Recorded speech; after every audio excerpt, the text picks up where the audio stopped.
Buenas tardes a todos. Perdón por la demora. Estaba entrando a una reunión totalmente equivocada. No sé si tienen alguna pregunta de los temas que han visto o de los apuntes que se les han subido, ¿sí? No sé si quieren preguntar algo antes de que arranque con la clase y demás.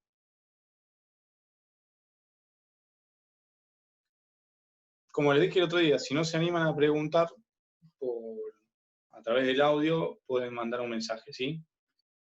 Quería hacer unas aclaraciones, más que nada porque el parcial creo que es el día 24, si no me falla la memoria. Ya quedan solo 10 días, ¿sí?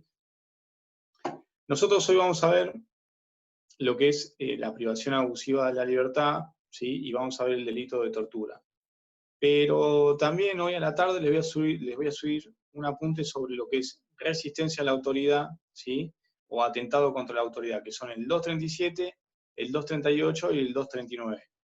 El apunte que voy a subir va a tener más o menos la misma forma o esquema de los que viene subiendo en los delitos contra la libertad, ¿sí? Bien esquemático, que es el bien jurídico tutelado, la acción jurídica que protege la norma, quiénes son los distintos sujetos, si admite tentativa o no, el aspecto subjetivo, ¿sí? Algo bien sencillo. Esto se los marco porque me parece que, es un tema que no pueden llegar al parcial sin conocer, ¿sí? Y la realidad es la siguiente, que el día del parcial van a tener, seguramente como la otra vez, 1 hora y 10, se les puede presentar un caso, se les puede preguntar alguna pregunta múltiple choice, y como el tiempo lo va a estar corriendo, va a ser muy complicado si ustedes no tienen los temas estudiados. Bien. Eso por un lado. Por el otro, creo que el tema de trata de personas, que está dentro de lo que es la bolilla de delitos contra la libertad, creo que ese tema lo van a ver con el doctor Taza mañana, según lo que me dijo la doctora Castro. Me parece que lo van a ver mañana, ¿sí? También es otro tema que no pueden dejar de conocer, chicos. Después, yo voy a tratar ya se los había prometido la semana pasada, pero bueno, fue una semana bastante intensa. Voy a tratar de subir, aunque sea 1 o 2 trabajos prácticos de un día para el otro, ¿sí? Supongamos, lo subo el miércoles, un caso práctico. Sí, respondiendo a la pregunta, creo, o sea, desde mi punto de vista, por lo que escuché y demás, es muy probable, ¿sí? Es muy probable que sea idéntico en la modalidad a lo que fue el primer parcial. Es decir, algunas preguntas múltiple choice y algunos casos para resolver, ¿sí? Por eso yo voy a tratar de preparar un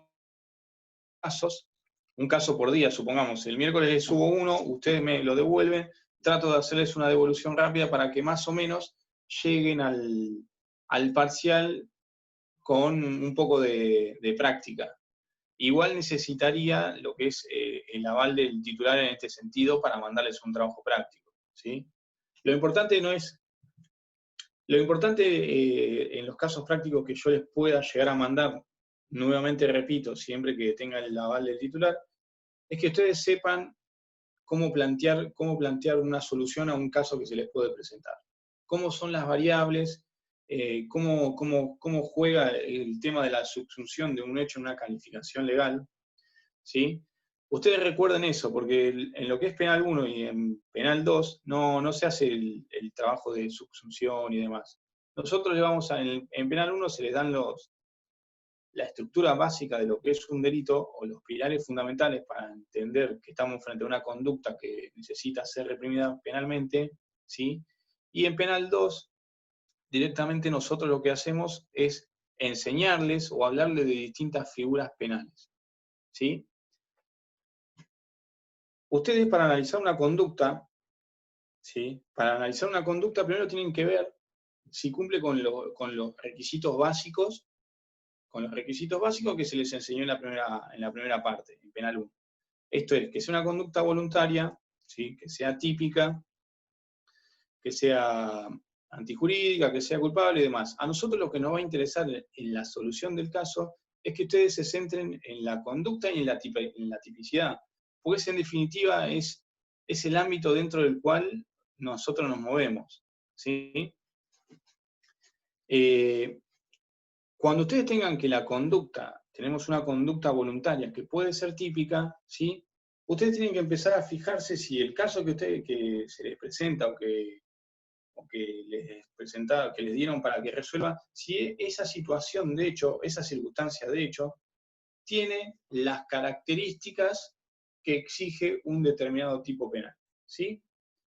Si ustedes ven que esa figura, esa circunstancia de hecho, tiene todas las características de un tipo penal, entonces ese tipo penal o esa figura penal es la que va a quedar encuadrada en referencia a este suceso fáctico, ¿sí? Por eso, si ustedes ven que tienen una situación de hecho y que más allá de que analicen o que la misma tenga algunos requisitos que puede exigir una figura penal, pero que sin embargo no llega a cumplir con todos los requisitos que exige esa figura, seguramente va a ser otra figura penal la que va a quedar enrostrada en ese suceso, ¿sí? O incluso puede ser que esa conducta o ese hecho que se les describa directamente no encuadre en una figura típica. Por eso nosotros cuando les hablamos de las figuras penales, siempre marcamos los requisitos, el tipo objetivo, qué es lo que sigue esa figura. ¿Por qué? Porque si ustedes tienen una circunstancia de hecho que no cumple con el tipo objetivo, entonces no estamos hablando de esta figura penal, ¿sí? Incluso puede ser que no estemos hablando de un delito. Entonces, este razonamiento es el que tienen que hacer ustedes al momento de resolver un caso. Ahí estaba viendo una pregunta referida hasta las bolillas que entraban. Yo les aconsejaría que ustedes mañana cuando tengan clase con el titular a las 5 de la tarde, le pregunten cuáles son las bolillas que entran, ¿sí? Cuáles son los temas que entran y demás, porque en definitiva el que lo va a definir es el titular, ¿sí? También aprovechen, chicos, a hacerle todas las preguntas o las dudas que tengan de los temas, ¿sí?, que hayan visto durante este cuatrimestre. Después, si tienen alguna duda sobre los temas que ustedes vieron conmigo, solamente tienen que agarrar, escribir, mandar un mail, que yo les respondo enseguida, ¿sí? Siempre trato de responder todos los mensajes. Muy bien.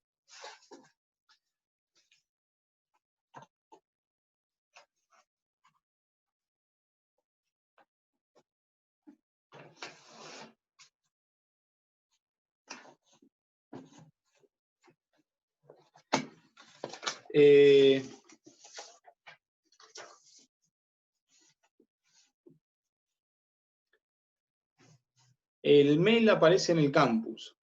Si ustedes van a la parte de docentes, ahí aparece el mail. Y si no, me mandan un mensaje por la página del campus, que yo recibo todos los mensajes, ¿sí?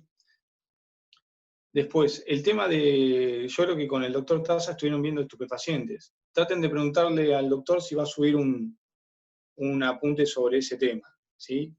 En general ahí creo que las clases que les habrá dado, la importancia, entiendo yo, o los artículos más importantes son el artículo 5 y el artículo 14, ¿sí? Después puede haber agregado, sí, seguramente si les dijo que iba a subir, lo va a subir el apunte. Tengan en cuenta eso. El artículo 5, ¿sí?, que son figuras, que es una figura penal que describe distintas conductas, y en las cuales la mayoría de los autores entiende que se encuentra previsto lo que es el dolo de tráfico, en la figura del artículo 5, ¿sí? Eso por un lado. Y después van a tener la figura del 14, que son las distintas conductas de tenencia. Tenencia simple y tenencia para consumo personal, que se encuentra en el segundo párrafo del artículo 14, ¿sí? Esas son creo que son las dos grandes normas o las más importantes de las que se les puede mencionar a ustedes, ¿sí? Después pueden haber otras, por ejemplo, vinculadas con el 209, en cuanto en la ley 23737, por ejemplo, se reprime cuando alguien instigare a otro a cometer alguna conducta que vaya en infracción con esa norma, ¿sí? Pero yo creo que las normas más importantes son el artículo 5 y el artículo 14. Igual ustedes, yo les quiero remarcar esto, tengan en cuenta, ¿sí?, tengan en cuenta qué fue lo que les dijo el titular en referencia a cada una de las conductas o en referencia al tema que les está dando, ¿sí? Porque en general se suele tener mucho en cuenta eso, chicos. ¿Qué dijo cada docente sobre determinado tema? Muy bien. Nosotros la semana pasada habíamos visto hasta el 143, ¿sí? Yo les había mencionado las distintas conductas que están previstas en el 143 y la calidad especial del sujeto activo de esa norma, ¿sí? Que estamos hablando de funcionarios públicos. Después les dije que esta clase íbamos a ver la figura del 144 bis, 144 tercero, 144 cuarto y 144 quinto, ¿sí? Muy bien. Nosotros lo que vamos a ver ahora es la privación, ¿sí? La privación abusiva de la libertad, ¿sí? O la privación sin las formalidades exigidas por la ley, ¿sí? Si nosotros vamos al 144 bis, nos dice, será reprimido con prisión o reclusión de 1 a 5 años e inhabilitación especial por doble tiempo, inciso primero, el funcionario público que, con abuso de sus funciones o sin las formalidades prescritas por la ley, privase a alguno de su libertad personal. ¿Sí? El funcionario público que con abuso de sus funciones o sin las formalidades prescritas por la ley, privase a alguno de su libertad personal. ¿Sí? Nosotros en la primera norma, en la primera parte de la norma, tenemos lo que es la privación ilegal con abuso de las funciones o sin las formalidades exigidas por la ley. ¿Sí?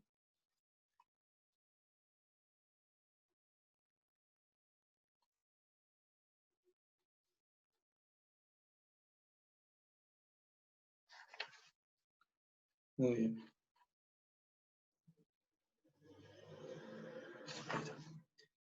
Nuevamente, en esta figura tenemos un funcionario público, ¿sí? Nuevamente tenemos un sujeto activo especial. En referencia al sujeto pasivo, la norma, ¿qué es lo que dice? Nos dice, el funcionario público que con abuso de sus funciones o sin las formalidades prescritas por la ley, privase a alguno de su libertad personal.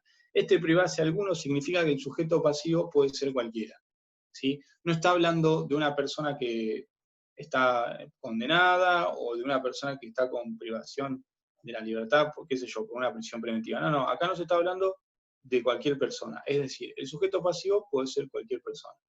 En cambio, el sujeto activo, estamos frente a un funcionario público, ¿sí? El bien jurídico tutelado siempre es la libertad, ¿sí? La libertad entendida como ¿qué? Como la facultad de la persona como la facultad de la persona que tiene para poder desplazarse o para poder alejar o sacar a alguien de lo que es su esfera de reserva y demás, ¿sí? Esa faceta de la libertad, o ese sentido de la libertad, es el que protegen las normas que van del 140, ¿sí? Del 140 en adelante, es decir, todos aquellos que atentan contra la libertad, todos aquellos delitos que atentan contra la libertad. Recuerden la introducción que hicimos cuando vimos el 140, cuando vimos el 141 y demás, ¿sí? Muy bien. En este caso, el funcionario público no tiene la función, la posibilidad, ¿sí? O la función de detener a una persona. Es decir, esto escapa de lo que son sus facultades. Por eso la norma habla de con abuso de sus funciones, ¿sí? Con abuso de sus funciones. Imagínense un empleado municipal o un agente de tránsito queriendo privar de la libertad a una persona, ¿sí? Claramente ese accionar de privar a alguien de su libertad escapa de las funciones a las cuales este funcionario se encuentra habilitado, ¿sí? Por eso la norma habla de abuso de sus funciones. Por eso el primer supuesto previsto en el inciso primero es el abuso funcional, ¿sí? Es decir, siempre piensen en una persona que está privando de su libertad a una persona sin tener las facultades para llevar adelante ese acto, ¿sí? Muy bien. Algunos autores también hablan de que se puede dar aquel supuesto en el cual una persona detiene a una persona un funcionario público detiene a otra persona sabiendo que no es la persona requerida por la autoridad, ¿sí? Sabiendo que no es la persona que está siendo reclamada por la autoridad o por un pedido de captura y demás, porque la conoce, así todo lleva adelante la conducta y la priva de su libertad. Muy bien. El segundo supuesto es privarse a alguno de su libertad personal sin las formalidades prescritas por la ley, ¿sí?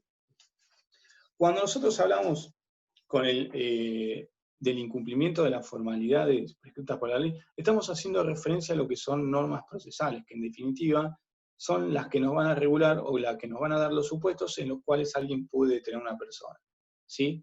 Por ejemplo, imagínense un juez que está dictando una orden de detención sobre un fulano X, lo identifica el domicilio, ¿sí? Si tiene algún rasgo particular, suelen hacerlo, lo describen en la orden de detención, y se ejecuta esa orden, ¿sí? Se le da la orden a los funcionarios pertinentes, estos mismos van y detienen a esta persona.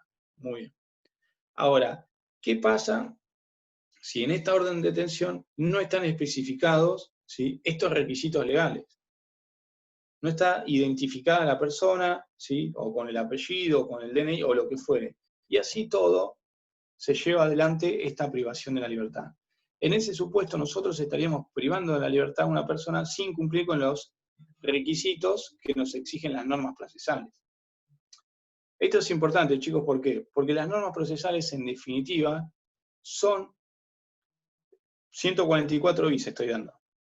Creo, no recuerdo si se los mencioné o no. Esto es importante, ¿sí? Esto es importante, ¿por qué? Porque las normas procesales son siempre las que van a regular el debido proceso.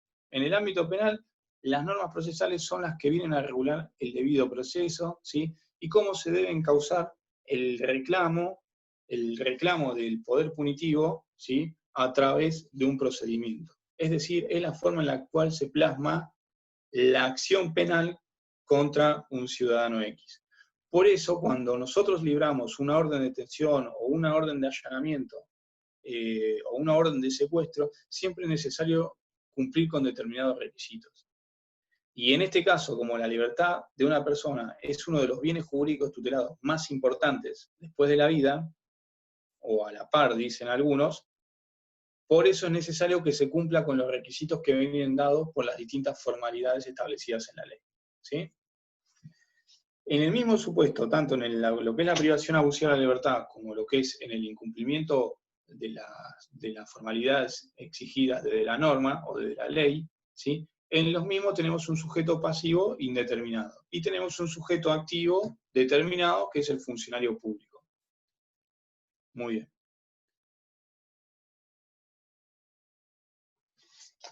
Una principal diferencia, chicos, entre lo que es la privación abusiva de la libertad y lo que es el incumplimiento de las formalidades de la ley, es que en el segundo supuesto el funcionario claramente tiene la competencia o tiene la funcionalidad para privar a alguien de la libertad.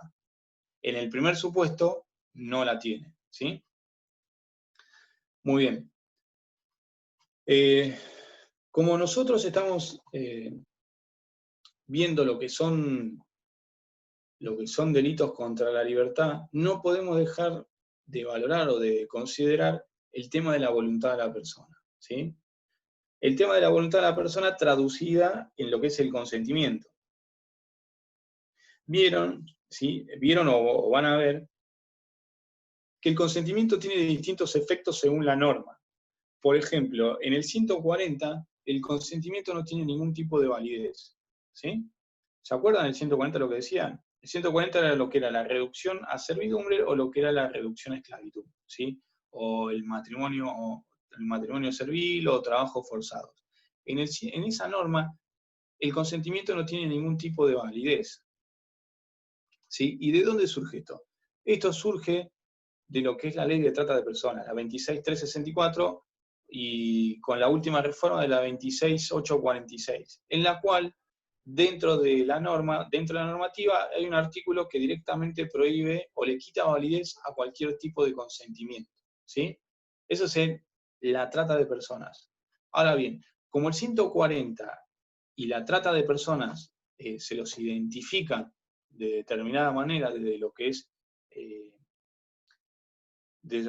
el aspecto objetivo, ¿sí? No significa que sean distintos tipos, que sean el mismo tipo penal, no, sino que se trata a veces de ciertas similitudes. Algunos dicen que la reducción a servidumbre es un sinónimo de trata de personas, ¿sí? Entonces, lo que se hace es la misma valoración, es decir, si en el 140 está prohibido el consentimiento, o mejor dicho, el consentimiento no tiene validez, perdón, en la trata de personas el consentimiento no tiene validez, esa extensión o esa interpretación también es asimilable al 140. Es decir, en el 140 no existe posibilidad de que la víctima preste un consentimiento válido, ¿sí? Además, reafirmando esta posición argumentativa, algunos autores dicen, nadie puede entender que el legislador, ¿sí? Que el legislador prevea o siquiera considere la posibilidad de que alguien preste un consentimiento para ser sometido a esclavitud, ¿sí? Muy bien. 140, el consentimiento no tiene validez, ¿sí? En la norma que nosotros estamos viendo, ¿sí? Tenemos involucrados por un lado un funcionario público, ¿sí? Y por el otro lado la libertad de los particulares. Algunos entienden que el bien jurídico tutelado, afectado de manera secundaria, es la administración pública. ¿Por qué? Por esta misma intervención que yo les digo de funcionario público, ¿sí? El bien jurídico tutelado principal es la libertad, de eso no hay ningún tipo de dudas. Ustedes cuando tengan duda de cuál es el bien jurídico tutelado, fíjense en qué capítulo del Código Penal están, ¿sí? O en qué título, y esa es la respuesta, o sea, lo que sale de la misma norma. Muy bien. Entonces, teniendo en cuenta que tenemos un bien jurídico tutelado principal, que es la libertad, y uno que es secundario, ¿sí? Que es la administración pública, algunos autores entienden que el consentimiento en el 144 bis, inciso primero, no puede tener ningún tipo de validez, ¿sí? Es decir, nadie puede prestar un consentimiento válido frente a esta norma. Muy bien. Esa es la posición, por ejemplo, de Fontán Balestra. En una posición contraria lo tenemos a Creus. Creus lo que dice es, en esta norma, el bien jurídico tutelado es la libertad, ¿sí? Acá no estamos hablando de la administración pública. La administración pública tiene las normas que protegen a dicha administración en otro lado del Código Penal, en otra parte del Código Penal. En este caso, nosotros lo que estamos protegiendo es la libertad. Por lo tanto, si la persona tiene una voluntad libre, ¿sí? Tiene el razonamiento, tiene lucidez y demás, y presta un consentimiento válido, claramente puede repercutir sobre lo que es la tipicidad de la norma, ¿sí? Pero bueno, tengan en cuenta eso, que la jurisprudencia, o mejor dicho, la doctrina, en cuanto a esta norma, está dividida en dos. Algunos que entienden que no se puede prestar un consentimiento válido, y otros que entienden que sí se puede prestar un consentimiento válido. En el primer supuesto lo tenemos a Fontán Balestra y en el segundo a Creus, ¿sí?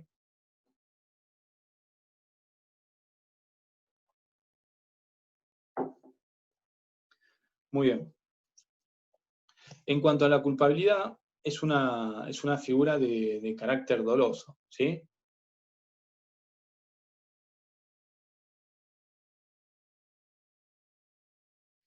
Muy bien. Decía, en cuanto a la culpabilidad, tenemos una figura que es de carácter doloso. Siempre recuerden que el dolo se construye a partir del conocimiento y la voluntad, ¿sí? Y la voluntad del sujeto activo. En este caso, si el sujeto activo obra con un determinado error, ¿sí? Un error serio y demás, claramente ese error puede llevar a cierta repercusión sobre la tipicidad. Es decir, puede terminar vulnerando el tipo objetivo y por lo tanto vamos a caer fuera de la norma penal. Pero siempre tiene que ser un error excusable, ¿sí? Muy bien. La consumación en la tentativa es lo mismo que hicimos referencia al 141, ¿sí? En este caso la tentativa es admisible. Muy bien. ¿Alguna duda sobre esto, chicos? ¿No tienen ninguna duda?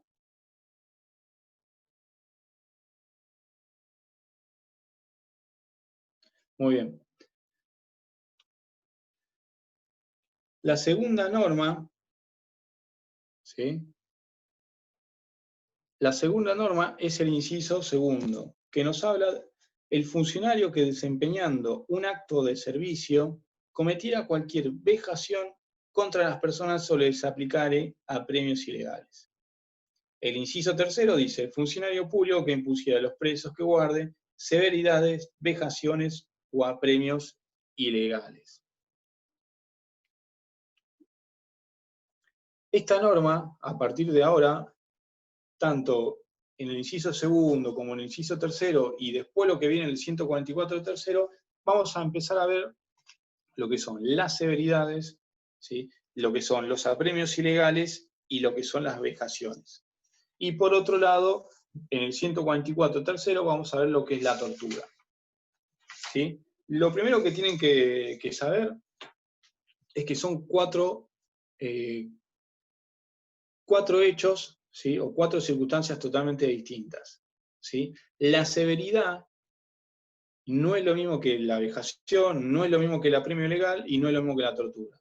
La vejación no es lo mismo que la severidad, no es lo mismo que el apremio legal, no es lo mismo que la tortura. O sea, son cuatro cosas distintas, chicos. ¿Sí? La severidad la podemos entender como aquel maltrato físico, ¿sí? O aquel, digamos, sí, aquel maltrato o aquel castigo físico que se le impone a una persona. ¿Sí? Eso es la severidad. La vejación es un maltrato, pero de carácter psicológico. ¿Sí?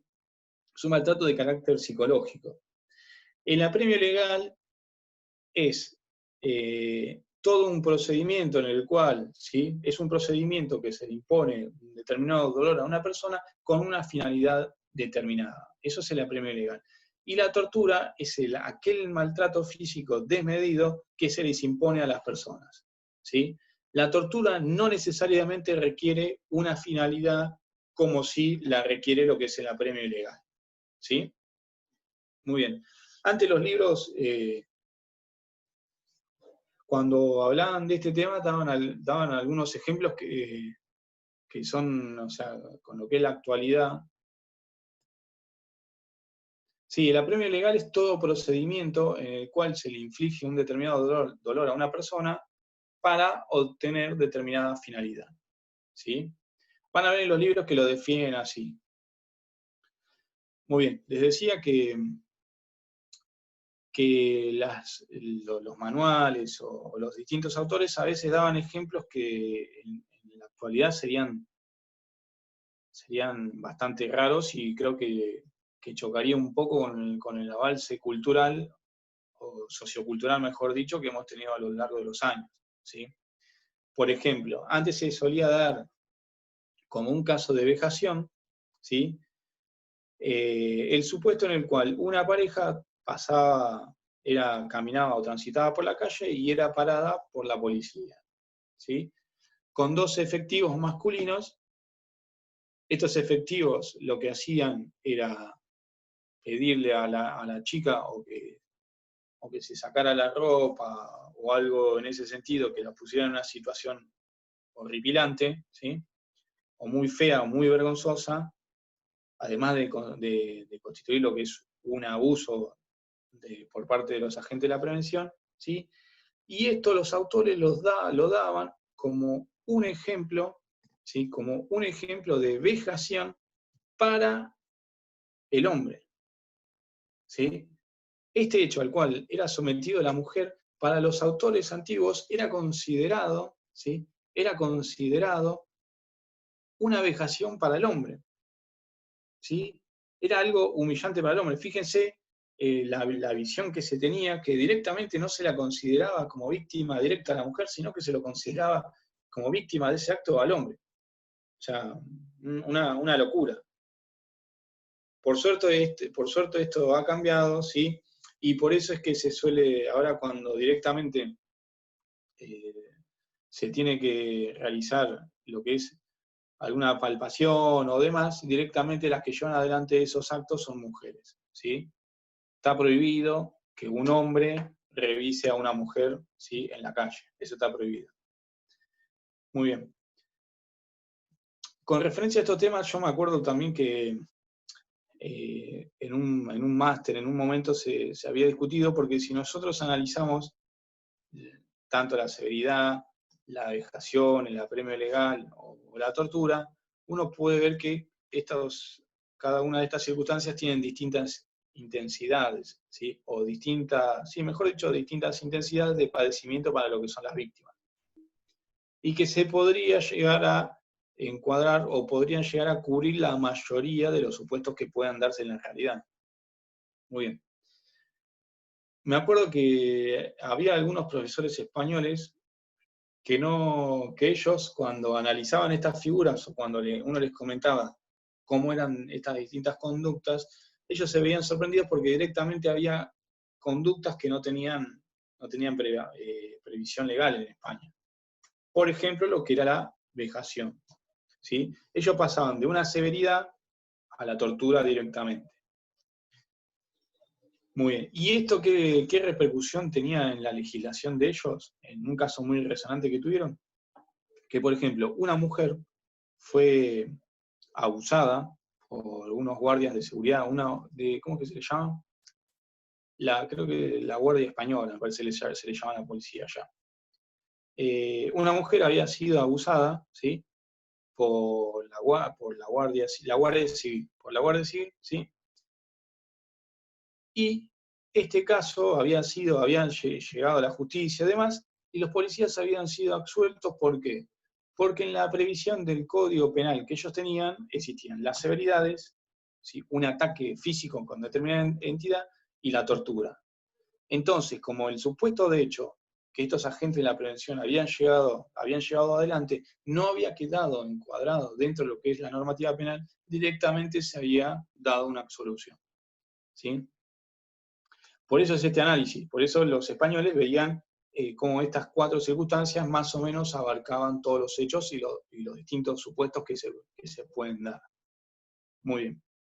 Entonces tenga presente eso. Cuando ustedes hablan de severidades, de vejaciones, apremios ilegales y tortura, son 4 cosas distintas, ¿sí? Relación en severidad con maltrato físico, relación en vejación con un maltrato psicológico, relación en apremio ilegal como un procedimiento en el cual se impone o se inflige un determinado dolor con una finalidad determinada, ¿sí? Y relación en tortura con la imposición de castigos de determinada intensidad a una persona sin finalidad determinada, ¿sí? Muy bien. Inciso segundo, el funcionario que desempeñando un acto de servicio cometiera cualquier vejación contra las personas o les aplicare apremios ilegales. En el primer supuesto,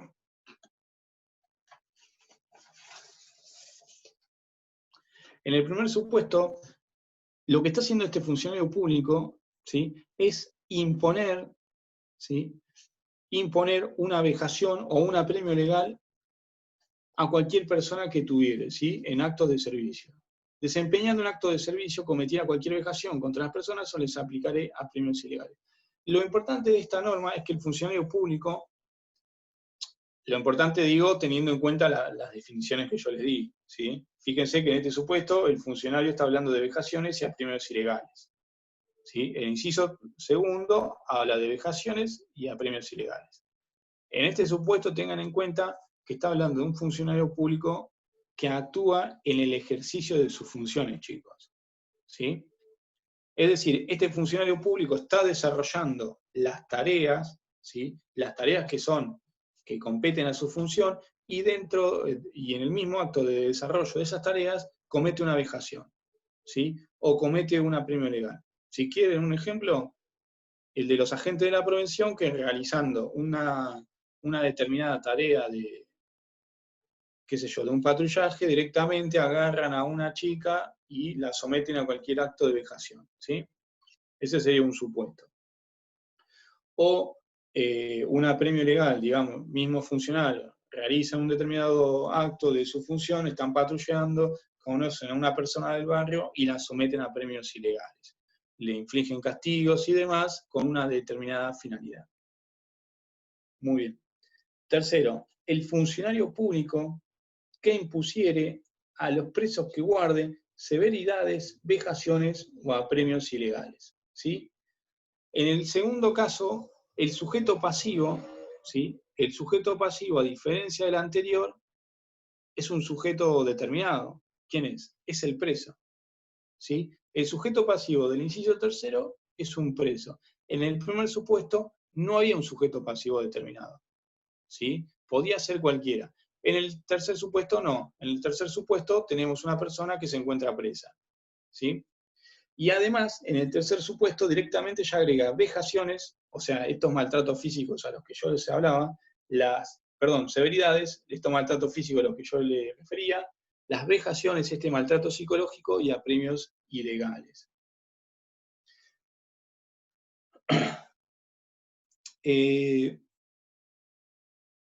A veces suele denunciarse en lo que es provincia, en federal también se ha dado muchos, no tantos casos como en provincia, pero se ha dado supuestos de denuncias por apremios ilegales, ¿sí? Y generalmente cuando se denunciaba un hecho como apremio legal, era cuando un preso, ¿sí? Digamos, un preso cometía una determinada falta administrativa, las que consideren en la cárcel, por ejemplo, tener una faca, ¿sí? O tener algún elemento punzante, eso en el penal es considerado como una falta administrativa. Y ellos tienen todo un proceso sumario en el cual mandan a esta persona que tiene estas armas a lo que ellos llaman un buzón, ¿sí? Esto lo marco porque en su momento me acuerdo que había visto un caso, mejor dicho, se había planteado un caso en el cual la defensora planteaba la nulidad de todo este procedimiento administrativo, ¿sí?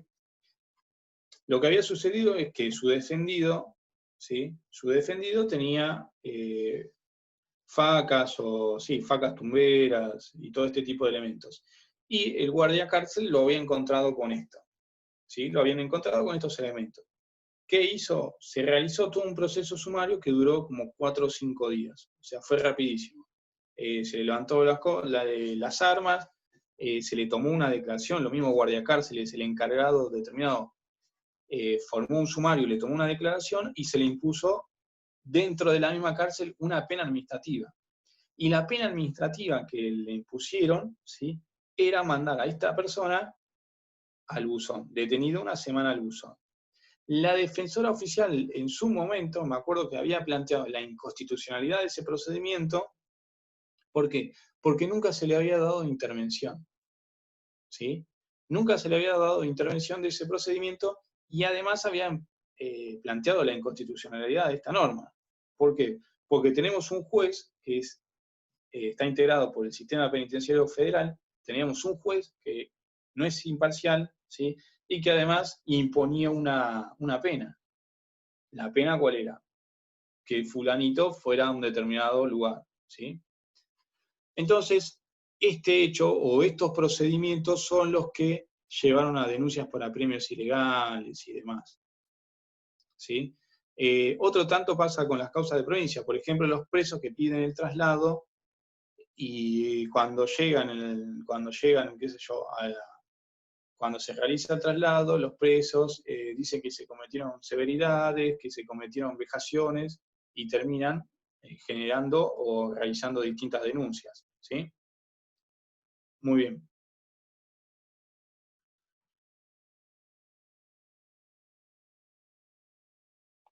En el último párrafo, el 144 bis, tienen distintas circunstancias que son agravantes, ¿sí? Tengan en cuenta las del inciso segundo, el inciso 1, 2, 3 y 5 del 142. 144 tercero.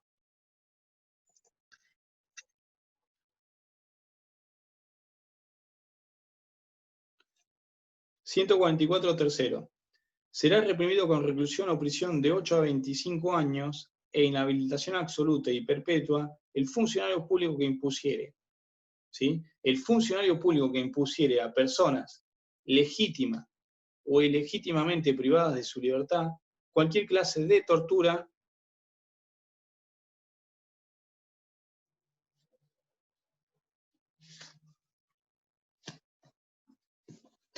Perdón, antes de seguir con la tortura, voy a ver la pregunta esta que me mandaron.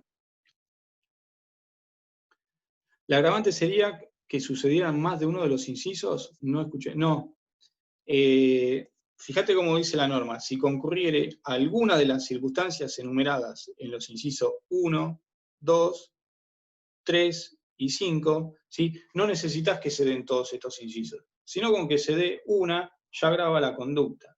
Supongamos, 142, vamos al 142, inciso primero. ¿Sí? Si el hecho se cometiere con violencias o amenazas o con fines religiosos, ¿sí? O de venganza.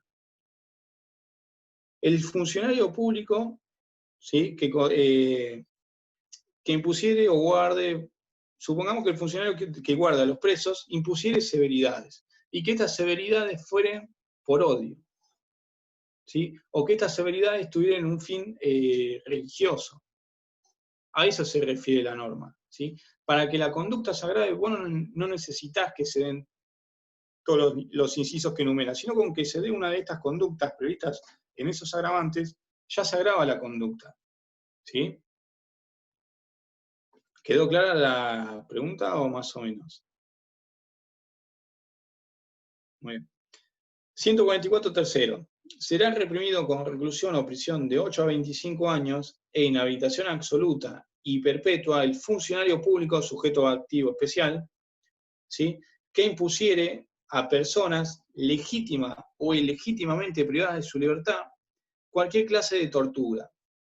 Es indiferente que la víctima se encuentre jurídicamente a cargo del funcionario, bastando que éste tenga sobre aquella poder de hecho. Lo que voy a leer ahora a continuación es importante. En realidad todo lo es, pero esto hace a una de las cuestiones más debatidas de la tortura. Igual pena se impondrá a particulares que ejecutaren los hechos descritos, ¿sí? Como recordarán de derechos humanos o teoría constitucional, no me acuerdo bien en qué materia lo daban, ¿sí? Pero se hacía mención que la tortura es un delito de lesa humanidad. ¿Recuerdan cuando hablamos de desaparición forzada de personas y demás, que tiene su previsión legal en tratados internacionales? Con el delito de tortura pasa exactamente lo mismo, ¿sí? Esto es importante, ¿por qué? Porque el delito de tortura está definido y está previsto constitucionalmente, ¿sí? Y ustedes, si analizan o hacen una comparación de la norma, van a ver que el Código Penal, ¿sí? Sí, exacto, tiene que ver con lo que dice Azul. ¿Sí? El tema de los particulares ha llevado a una discusión, que ahora me voy a meter en eso. Les decía, van a tener el delito de tortura previsto constitucionalmente y previsto en el Código Penal. En el texto constitucional van a ver que la tortura tiene distintas finalidades, algo que no tiene previsto el Código Penal. Por lo tanto, el Código Penal es más amplio, ¿sí? Pero tengan en cuenta que, como todo delito de lesa humanidad, siempre se desarrolla dentro de lo que es un plan sistemático, ¿sí? Y determinado, que está llevado adelante contra una generalidad o un determinado sector de la sociedad. Por lo tanto, la característica de este delito es la intervención de un funcionario público, ¿sí? Y esta característica de intervención, ¿sí? De un funcionario público dentro de lo que es un plan sistemático y demás, lleva a la mayoría, ¿sí? O a gran parte de los autores a entender que el sujeto activo del delito de tortura siempre debe ser un funcionario público, ¿sí? Muy bien. ¿Qué pasa con esta discusión? Que con la reforma que introduce el último párrafo que les acabo de leer, ¿sí? Queda, digamos, abierta un gran interrogante, que dice que de igual pena se impondrá a particulares que ejecutaran los hechos descritos. Este último párrafo lleva a algunos a decir que el delito de tortura también puede ser cometido por particulares, ¿sí? No, el sujeto pasivo puede ser una persona, no necesariamente tienen que ser varias personas, ¿sí? Porque vos imaginate que un funcionario público agarra, somete a torturas a una sola persona, quedaría fuera del tipo penal. Y no es el sentido que le ha querido dar el legislador. Muy bien. Referido al tema del particular, esto ha llevado a grandes discusiones. Lo que dicen algunos es que este particular trabaja, ¿sí? o digamos está en connivencia con un funcionario público, ¿sí? Con el funcionario público que es mencionado en el primer párrafo. Otros autores dicen que no, que el legislador lo que quiso es introducir, ¿sí? Introducir como sujeto activo a particulares del delito de tortura. De hecho, creo que en un fallo, no me acuerdo el nombre del fallo, pero es de un tribunal de acá que hace muchos años consideró, en un hecho en el cual dos personas habían entrado a robar una casa quinta y habían quemado a una pareja de personas mayores, habían quemado a uno de ellos con una plancha, le habían quemado la cara. En ese caso el tribunal entendió que era un supuesto de tortura, ¿sí? Seguido de muerte encima. Pero bueno, tengan en cuenta eso. Cuando hablamos de tortura, tiene que estar presente lo que es la convención, ¿sí? La Convención contra la Tortura. También tiene que ver el tema de que el Código Penal es más amplio y la cuestión o la discusión en torno a lo que es el particular, ¿sí? Yo, si lo vieron, yo les subí un apunte cortito sobre este tema. Creo que incluso les dejé señalada la posición del doctor Taz y demás. Muy bien. Con referencia a la tortura, cada vez que leí el tema o siempre que tuve que analizar la figura penal, siempre se me presentó la complejidad de definir la intensidad, ¿sí? Del padecimiento o la intensidad del castigo que se le impone a una persona para entender que es tortura. Porque si ustedes van a la convención, les va a decir que son graves padecimientos o que son graves tormentos y demás. O sea, no hay una definición precisa. Por lo tanto, el tema va a estar en definir qué es un padecimiento de una entidad tal para considerar que es tortura, ¿sí? Ustedes tengan presente eso.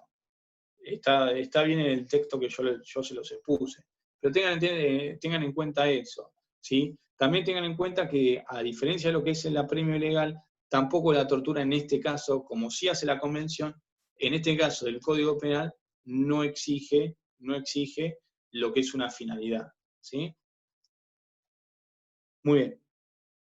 Una cuestión que, a diferencia tanto de la severidad o de la vejación, la tortura puede ser tanto física como psicológicamente, ¿sí? La tortura puede ser tanto física como psicológicamente. En algunos ejemplos que se daban, o en algunos hechos de causas de trata, ¿sí? Había víctimas que el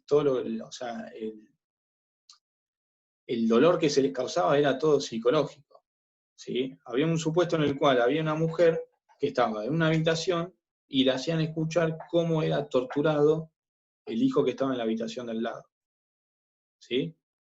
Al hijo no sé si lo estaban picaneando, lo estaban quemando, pero hacían escuchar a la mujer los gritos del hijo. En ese caso, se entendió que ese hecho era un supuesto de tortura, ¿sí? Muy bien. Inciso segundo, si con motivo... otra cosa que me olvidaba. Recuerden que, a diferencia de lo que eran las normas anteriores, acá dice, ¿sí? El tipo penal dice: al funcionario público que impusiera a personas legítima o ilegítimamente privadas de su libertad personal, ¿sí? Legítima o ilegítimamente privadas de su libertad personal. Es decir, en este supuesto podemos tener un caso de 141.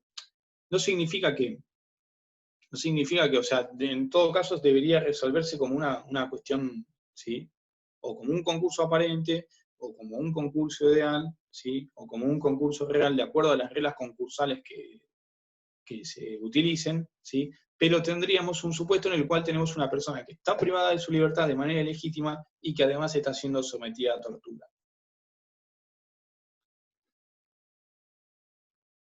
Inciso segundo. Si con motivo u ocasión de la tortura resultare la muerte de la víctima, la pena privativa de libertad será de reclusión o prisión perpetua. Si se causara alguna de las lesiones previstas en el artículo 91, la pena privativa de libertad será de reclusión o prisión de 10 a 25 años.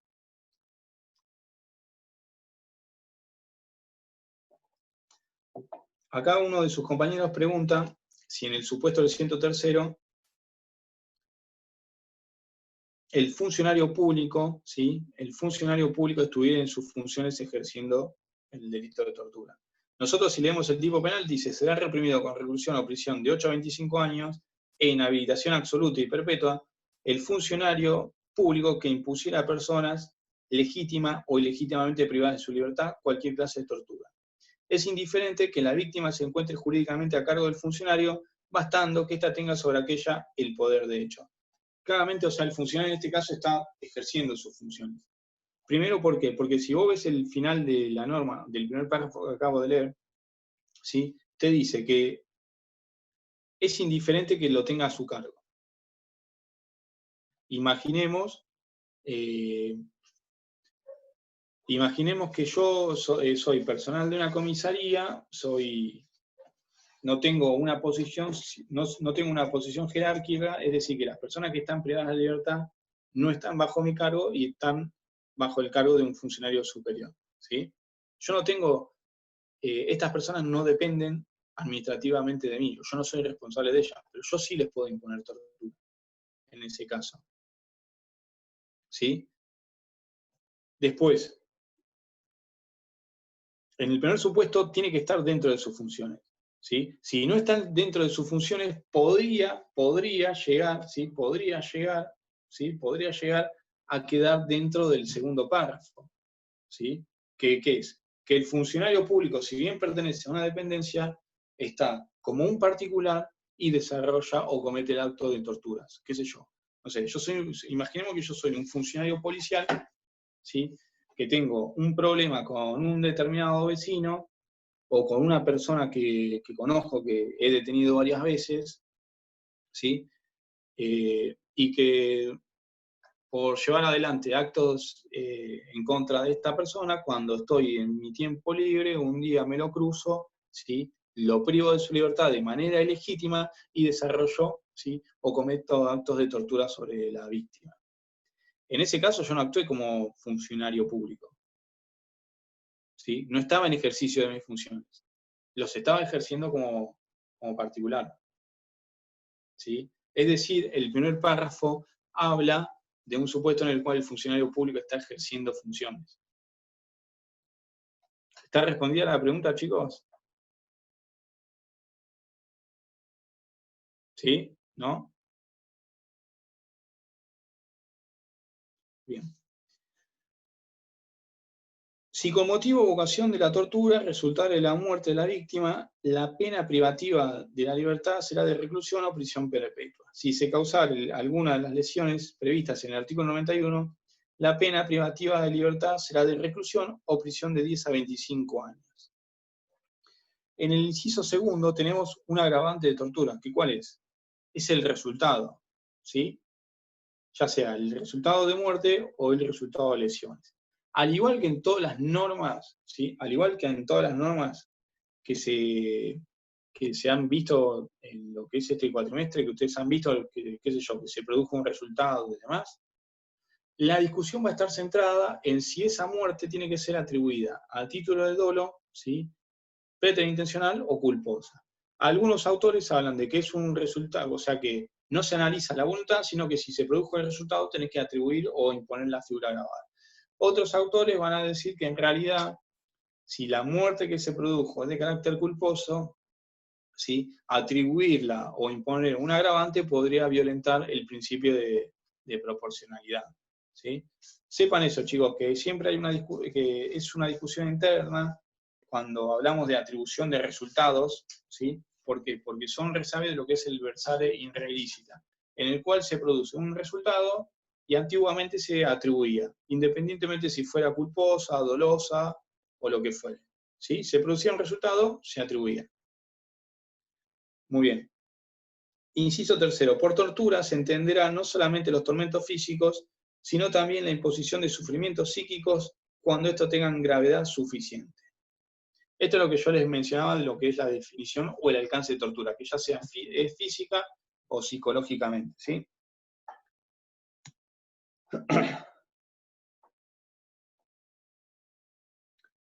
Inciso 144, Cuarto, se impondrá prisión de 3 a 10 años al funcionario que omitiese evitar la comisión de alguno de los hechos del artículo anterior cuando tuviese competencia para ellos.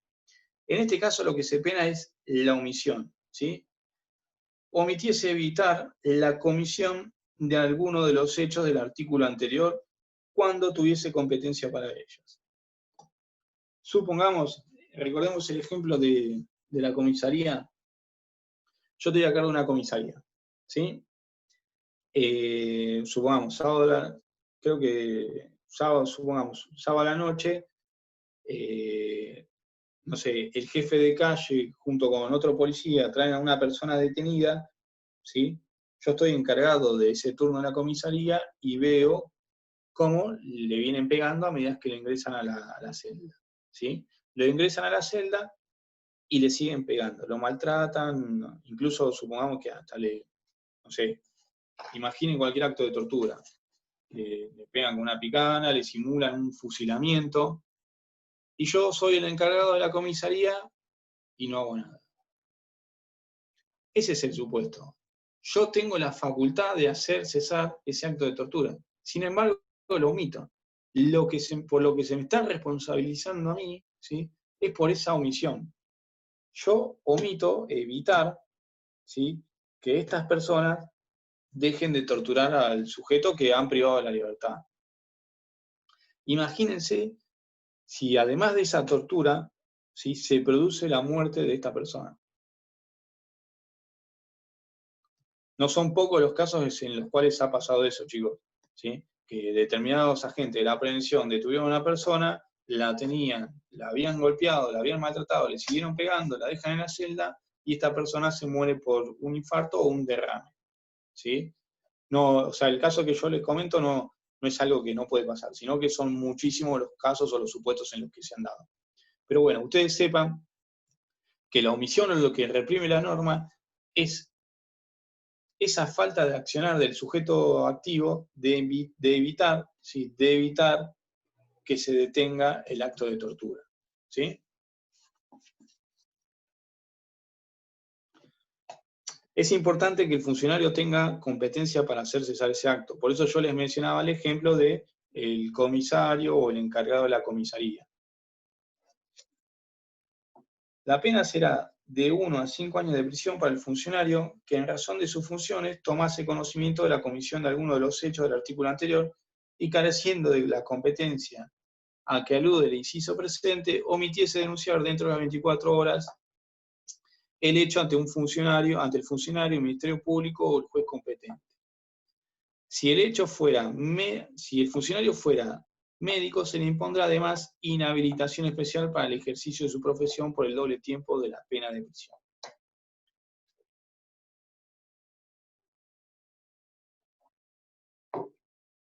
En el segundo caso es la omisión de denuncia. ¿Sí? El segundo supuesto es la omisión de denuncia. En el primero es la omisión de evitar que la tortura se produzca. En el segundo, la omisión de denuncia. Fíjese, les leo de nuevo. Para el funcionario que en razón de sus funciones tomase conocimiento de la comisión de alguno de los hechos del artículo anterior y careciendo de la competencia a que alude el inciso precedente, es decir, yo no puedo hacer cesar, ¿sí?, yo no puedo hacer cesar el acto de tortura, omitiese denunciar dentro de las 24 horas el hecho ante el funcionario, Ministerio Público o juez competentes. ¿Sí? Imaginemos lo siguiente.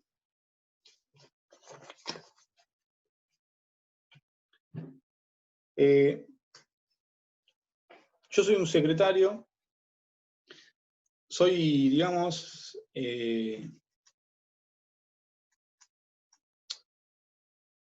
soy un secretario de un juzgado de familia y estoy haciendo el relevamiento de un informe, ¿sí?, de un informe socioambiental, o estoy averiguando determinados datos para ingresarlos en una causa que tengo de familia, ¿sí? Resulta que yo tengo que hacerle o sea, para completar este informe yo tengo que hacerle unas preguntas a una determinada persona que está en la comisaría. Entonces, para no perder el tiempo en librar oficio, qué sé yo, directamente me presento y quiero tener una entrevista con esta persona. Solicito esta entrevista, ¿sí? Solicito esta entrevista y la persona a la cual voy a entrevistar me dice, mira, estoy compartiendo la celda con una persona que llegó anoche y, o sea, tengo miedo, no te lo quiero decir, pero yo vi cómo la picaneaban, cómo lo maltrataban, y creo que esta persona en la celda de al lado está muy mal, ¿sí? Está totalmente golpeado y fue torturado por los agentes de la prevención. Yo soy funcionario público, y cuando yo tomo conocimiento de esos hechos, ¿sí? Más allá de lo que dice esta norma, ¿sí? Y lo que tiene que ver con las normas que rigen la administración pública, yo tengo la obligación de hacer una denuncia. ¿Sí? Yo tengo la obligación de hacer una denuncia. Imagínense que en vez de tomar la denuncia, directamente, no de tomar la denuncia, sino de hacerla. Esta persona me cuenta eso y yo directamente, los policías, o sea, qué sé yo si lo hicieron, lo voy a relacionar con la pregunta que me acaban de hacer, qué sé yo si lo hicieron, no lo hicieron, no me importa, yo quiero terminar con mi expediente, que tiene que ver con una guarda o lo que fuera, a mí esto no me interesa, ¿sí? Y esta persona, ¿sí? Que fue torturada, al otro día se muere. O sea, primero, yo no cumplí con mi deber como funcionario público, no me importó qué era lo que estaba pasando, ¿sí? Y eso tiene consecuencias, chicos. Más allá de lo que me pueda decir o no, ¿sí? A mí no, o sea, yo no soy el que va a decir si el que me está contando eso es mentira o no, si es verdad o no, yo no lo sé, ¿sí? Y como yo no lo sé, y como no soy el que va a resolver la cuestión, yo tengo que esa noticia, ¿sí? Comunicarla a los funcionarios competentes, ¿sí? Yo tengo que comunicar a los funcionarios competentes que en definitiva son ellos los que van a decir si existió un acto de tortura o si no lo existió. Es así. O sea, yo voy como funcionario de familia, me cuentan esto y lo que tengo que hacer directamente es decir, mirá, yo como secretario en este momento te voy a tomar, o sea, los datos, voy a dar cuenta de lo que está sucediendo, voy a ir a la fiscalía de turno, ¿sí? Y lo voy a presentar. Lo que voy a decir es que en el día de la fecha me presenté en la comisaría X a entrevistar a fulanito de tal, ¿sí? Que fulanito de tal me comentó que el compañero que estaba en su celda había sido torturado, que estaba muy mal, ¿sí? Y será la fiscalía la que instruya el expediente, ¿sí? La fiscalía será, junto con el juez de garantías, las que en definitiva diga si existe un acto de tortura, si se está cometiendo un delito, o si en realidad no pasa nada. Pero no soy yo el que tiene que decir eso. A mí me llega conocimiento de que se está torturando a una persona y como funcionario público estoy obligado a hacer la denuncia. ¿Sí? No solo como funcionario público, sino moralmente. O sea, es así. O sea, es como una vuelta, creo que está un poco relacionado con todos los delitos que vimos. Me acuerdo que había entrado a un local y había una mechera que se llevó una cantidad X de pantalones. La vendedora salió gritando y yo hice unos metros y detuve a la mechera. La llevamos de nuevo al local y llegó la policía. Era un sábado. ¿Qué fue lo que pasó? La policía agarró y empezó a decir la dueña del local, no, ¿para qué vas a hacer la denuncia si es menor, si entra y sale? ¿Sí? No, directamente no haga la denuncia, que esto, que lo otro. Y yo me acuerdo que le dije, mirá, le digo, vos no, digo, primero no le pediste el documento. Segundo, no es una cuestión que vos tengas que resolver. ¿Sí? No es una cuestión que vos tengas que resolver. Vos estás obligada a llevar a esta persona, ¿sí? A la comisaría y que se haga lo que se tenga que hacer. Vos no podés resolver. A vos te llegó la noticia criminis, vos le tenés que dar curso como corresponde. Y me acuerdo que la respuesta de la gente fue decir, no, pero es menor. Le digo, vos no tenés la bola de cristal, vos qué sabés si es menor o no. Vos me decís que es menor, para mí es mayor. ¿Cómo terminó el hecho? Bueno, terminamos toda la comisaría como 3 horas. Pero bueno, es así, chicos, cuando un funcionario público toma conocimiento de un hecho, tiene que cumplir con lo que le marcan las normas. ¿Sí? ¿Por qué? Porque si no, o sea, si uno no cumple con lo que le marcan las normas, es como mirar al costado y decir, yo no vi nada. Y no es así. ¿Sí? Muy bien. En la última parte de este inciso, fíjense que ahora si el funcionario fuera médico, se le impondrá además inhabilitación especial para el ejercicio de su profesión por el doble tiempo de la pena de prisión. Esto es un resabio y tiene que ver con lo que fueron los años de plomo de Argentina, ¿sí? Que los médicos participaban en muchos actos de tortura y demás. O sea, que participaban y que no los denunciaban.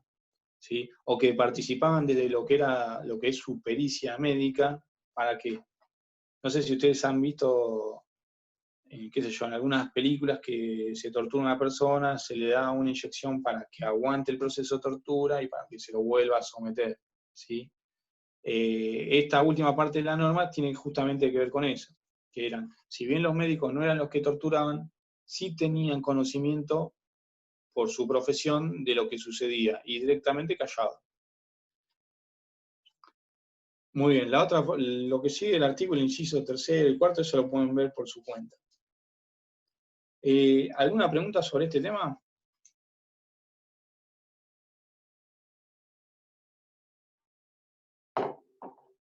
¿No?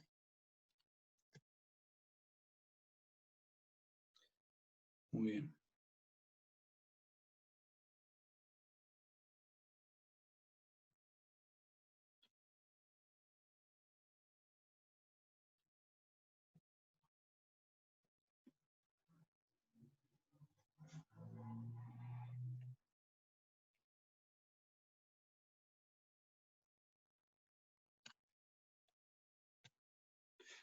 Ese es el mail por las consultas, chicos. ¿Estoy tildado? Bien. Respecto al 237, el 237, tanto el 237, el 238 y el 239 no son normas muy complicadas. Son normas muy sencillas para que ustedes estudien y vean por su cuenta. Yo igual les voy a subir un apunte para que lo vean, ¿sí? Lo vean bien. Ustedes, dentro del 237, 238, 239, deberían conocer lo que dice el fallo Palienco, ¿sí? Si ustedes van al blog de Penal 2, que es MDQ Penal 2, yo creo que el doctor Taza subió el fallo ahí. Y si no, directamente lo buscan por internet y Palienco le va a aparecer en...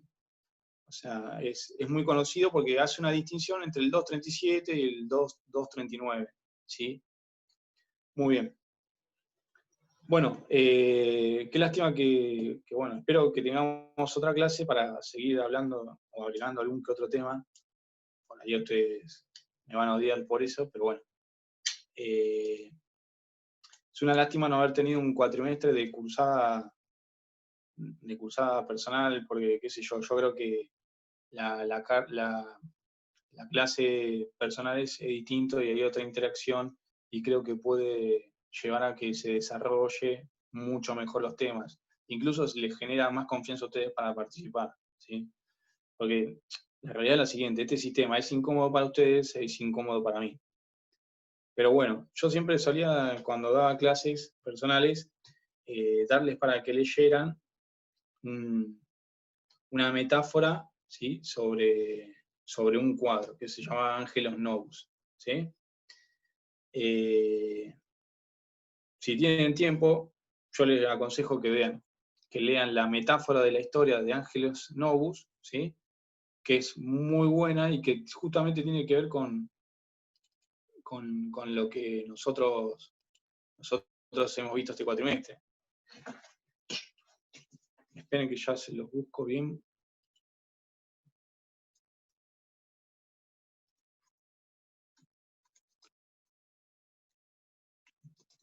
Es Angelus Novus a propósito de la historia, ¿sí? En realidad es una metáfora que se realiza a través del cuadro y que les habla de lo que es el avance de la historia y cómo la misma, o el avance de la humanidad, se lleva adelante a través de las, o son propulsadas, mejor dicho, por las masacres, ¿sí? Que en definitiva son justificadas desde el ámbito penal. Walter Benjamin, ahí está. La metáfora es de Walter Benjamin, ¿sí? Y se llama Angelus Novus a propósito de la historia. Esto lo marco, chicos, porque en definitiva, o sea, ustedes en tanto, o sea, en Derecho Penal 1 o Derecho Penal 2, lo han visto, sobre todo Derecho Penal 2, lo han visto muy resumido y como muy esquemático. Y la realidad es que las sociedades, ¿sí? Las sociedades o el derecho penal son la herramienta de la cual se vale el poder para moldear sociedades, ¿sí? Por eso derecho penal debería ser estudiado más a la par con la criminología, porque si ustedes avanzan o ustedes analizan el derecho penal y la historia de la criminología, van a ver que son dos líneas paralelas y que se van desarrollando en forma simultánea, ¿sí? En forma simultánea y de forma idónea. De hecho, hay un libro me olvidé el autor, pero bueno, hay un libro muy famoso de Wayne Morrison, ahí está. Wayne Morrison hizo todo un análisis criminológico de América Latina y en la última exposición lo invitó a Bergali, que era un profesor argentino que se exilió durante la dictadura militar, y Zaffaroni. Y claro, en el libro lo que se planteaba es que la criminología, mientras ocurrían los grandes holocaustos, estaba mirando por qué una persona delinquía, ¿sí? Por qué una persona iba y se robaba un chocolate de un kiosco, y mientras la criminología estudiaba eso, en el derecho penal se discutía si el dolo estaba en la culpabilidad o el dolo estaba en la tipicidad, ¿sí? En definitiva, tanto la criminología como el derecho penal, mientras ocurrían las grandes matanzas en Europa, miraban para otro lado, ¿sí? ¿Qué es lo que se plantea? Que en definitiva, tanto la criminología o el derecho penal son herramientas que han validado determinadas cuestiones que son más que o sea, son indefinibles, ¿sí? ¿Por qué? ¿Por qué marco esto? Porque el holocausto se llevó al holocausto por determinadas herramientas de corte penal y criminológico, ¿sí? Se decía que determinado sector de la sociedad nunca iba a cambiar porque era una cuestión genética. Fíjense la locura que se decía. Entonces, como nunca iba a cambiar, lo que había que hacer era sacarlo de la sociedad, inocuizarlo, ¿sí? O eliminarlo, ¿sí? Y sacarlo. ¿Por qué? Porque eran enemigos del pueblo, por esto, por lo otro. Entonces, fíjense cómo algo que nosotros hemos estudiado casi, o sea, del Código Penal, yendo acá, cómo tiene otra historia y cómo tiene otra trascendencia. Por eso me parecía por eso siempre les leo esa metáfora, porque lo que marca esa metáfora es que el avance de la sociedad siempre se genera, ¿sí? A través de las grandes masacres. Y uno pierde de vista eso. Y en la metáfora lo que se plantea es que esto es lo que ha sucedido a lo largo de la historia. Es muy linda la metáfora, así que se las recomiendo. Bueno, y espero tener otra clase, y si no, les deseo éxitos a todos. Y bueno, voy a ver si les puedo mandar los casos prácticos como para que ustedes vayan más preparados al examen. ¿Alguna pregunta? ¿Ninguna? Bueno, entonces los saludo y éxitos a todos, chicos.